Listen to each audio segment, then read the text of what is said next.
Si vous êtes à la recherche d'un casque VR avant la sortie d'Half-Life Alyx ou tout simplement pour pouvoir profiter des jeux VR dans les meilleures conditions possibles, nous vous avons déniché un top des plus intéressants sur le marché aujourd'hui, tout en tenant compte dans leur place de leur rapport qualité-prix. Vous êtes prêts à découvrir celui qui vous jackera dans le cyberspace? Alors on y va! On essaye de mettre à jour régulièrement les noms et prix des produits qu'on cite. Vous les retrouverez dans la description en dessous de la vidéo, alors n'hésitez pas à y jeter un œil si un de ces casques VR vous fait envie. Top 5. Sony PlayStation VR. Sony ayant une grosse avance sur la génération de consoles, il était étonnant de les voir s'investir dans un nouveau périphérique pour la PS4. Mais ils ont réalisé le tout avec brio, et malgré son âge relativement avancé, le PlayStation VR réussit toujours à apporter une expérience novatrice sur les titres compatibles. Doté d'un panneau OLED de 1920 x 1080 divisé en deux, il s'agit du casque avec la résolution par œil la plus basse de ce classement. Selon les performances graphiques du jeu, il peut accepter un signal de 60 Hz qui est interpolé grâce au mouvement du casque et affiché en 120 Hz, mais peut aussi accepter du 90 et 120 Hz. Le tracking du casque est effectué par Lightoy, qui parvient tant bien que mal à retranscrire les mouvements latéraux, verticaux ainsi que d'avant en arrière dans les jeux vidéo. La zone de tracking est somme toute assez limitée. La rotation, elle, est calculée à l'aide des gyroscopes et fonctionne très bien. Mais l'avantage du PSVR est qu'il ne demande qu'une PS4 pour se connecter et permet donc d'avoir un prix d'entrée dans le monde de la réalité virtuelle assez bas. Ses avantages: 120 Hz, confortable et son prix. Ses inconvénients: le tracking 6 degrés de liberté limité et Lightoy et PS Move un peu dépassés. Top 4. HP Reverb. HP s'est lancé comme beaucoup de partenaires OEM de Microsoft dans la course de la réalité virtuelle grâce à la plateforme Windows MR, Mixed Reality. Elle fut l'une des premières à s'affranchir de caméras ou émetteurs externes en faisant un suivi de mouvement grâce aux caméras disposées sur le casque. Avec son Reverb, HP a voulu aller plus loin en fournissant l'un des meilleurs rendus visuels disponibles à l'époque et, à part le Pimax 8K, encore aujourd'hui. Par contre, comme tous les casques Windows MR, son tracking général est un peu moins précis que les solutions de la concurrence. Il sera donc à privilégier pour les applications où peu de mouvements sont requis. Le tracking des manettes, lui, est extrêmement limité. Dès que vous aurez besoin de placer les manettes devant votre casque, pour l'Iron Sight dans les FPS par exemple, ou dans votre dos, pour aller chercher une flèche dans un jeu de tir à l'arc, il y aura une perte de précision assez importante. Nous avons donc ici un casque à l'image superbe, mais au tracking de second plan. Cela en fait un casque de prédilection pour les amateurs de simulation automobile ou autres jeux à cockpit comme Elite ou DCS. Ses avantages: la très haute résolution, le meilleur pour la simulation. Et ses inconvénients: les manettes moins ergonomiques et le tracking qui laisse à désirer. Top 3. Oculus Rift S. Le successeur du CV1 n'est pas une énorme évolution par rapport à celui-ci.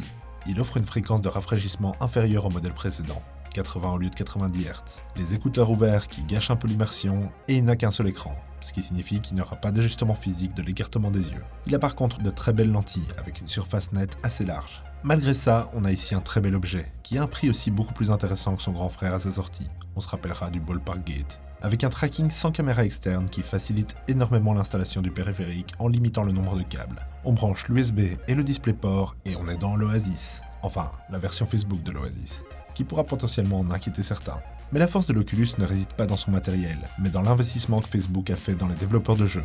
On a ici tout simplement l'une des meilleures ludothèques VR, avec un accès à Oculus Home et Steam, le tout à un prix très intéressant. Ses avantages: le prix et les jeux first party. Ses inconvénients: le store plus fermé et pas d'ajustement de la distance entre les yeux. Top 2. Valve Index. Après une collaboration avec HTC qui a donné l'excellent HTC Vive, Valve a décidé de faire Cowboy Solitaire pour la sortie de son nouveau Half-Life en produisant un casque de très bonne facture et en l'équipant de ses nouvelles manettes, les Index Controllers. On a toujours des base stations qui émettent un laser invisible à disposer dans deux coins de sa pièce, qui permettront de suivre les mouvements du casque et des manettes. Cette méthode de suivi est l'une des plus précises, mais requiert des câbles qui vont de chaque émetteur à une prise de courant, ce qui pourra en rebuter certains. Les écrans sont rafraîchis à une vitesse de 120 Hz et peuvent aller jusqu'à 144 Hz dans ce que Valve appelle le mode expérimental. Les Index Controllers, précédemment appelés les Knuckles Controllers, sont ici la plus grosse innovation et peuvent être achetés séparément pour remplacer les manettes des Vive et d'autres casques utilisant le système de tracking de Valve. Elles permettent le suivi individuel de chaque doigt de la main. Ainsi, pour prendre un objet, plus besoin de boutons, il faut juste saisir la manette qui est attachée à la main via un velcro. Les mouvements sont ainsi bien plus naturels. Ses avantages: le tracking le plus fin et les index controllers. Ses inconvénients: les base stations à installer et le prix. Top 1. Oculus Quest. Après un essai assez réussi dans le monde de la VR standalone avec l'Oculus Go, qui permettait d'orienter la tête mais pas de la déplacer, Facebook sortait au printemps 2019 l'Oculus Quest. Utilisable sans PC lui aussi, il permet de se déplacer en VR, suivre des manettes et même depuis quelques temps, suivre les mains et les doigts individuels, ainsi que se connecter à un PC. Il a 2 écrans OLED de 1440 x 1600, séparés, ce qui permet d'ajuster la distance entre les yeux. Mais ceci ne monte qu'à 72 Hz, ce qui est un peu dommage, mais permet de limiter la demande en ressources graphiques pour ce qui est, somme toute, un smartphone optimisé.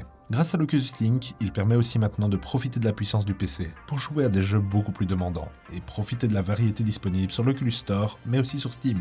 Notez toutefois qu'il est un peu moins confortable que les casques PC, et n'aura plus son atout majeur qui est d'être sans fil. Il sera donc pas un remplacement total à un Rift ou un Index, mais avoir l'option est toujours le bienvenu.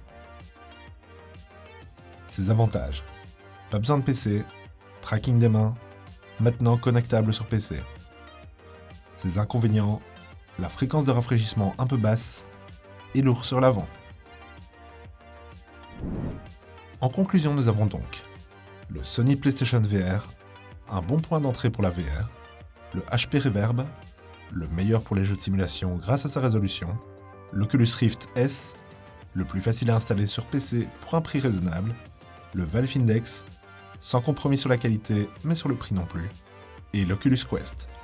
Le meilleur standalone est maintenant branchable sur PC. Voici qui conclut notre top des casques VR pour tous ceux qui voudraient découvrir une toute nouvelle dimension dans le gaming. Comme toujours, si un de ces headsets vous intéresse, leurs noms et prix sont indiqués ci-dessous et sont mis à jour régulièrement, alors pensez à checker la description. Et si vous voulez rester informé des meilleures sorties jeux ou matériel, n'hésitez pas à vous abonner et à cliquer sur la cloche pour être notifié à chacune de nos nouvelles vidéos. Et sur ce, à la prochaine sur la chaîne des dénicheurs.